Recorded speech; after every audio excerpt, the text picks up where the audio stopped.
You ask Tiger to solve. This deals with linear equations with one unknown. The final result is s equals 9/8. Let's solve it step by step. Simplify the expression. Expand the parentheses. Multiply the coefficients. Simplify the arithmetic.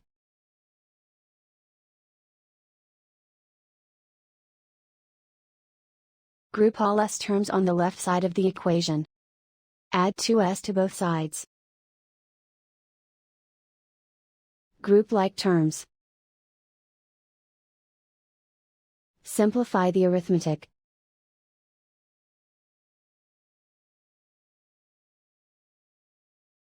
Group all constants on the right side of the equation.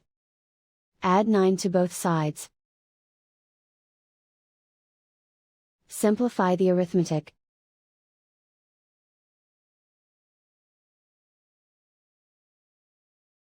Isolate the s. Divide both sides by 8. Simplify the fraction. And so the final result is s equals 9/8.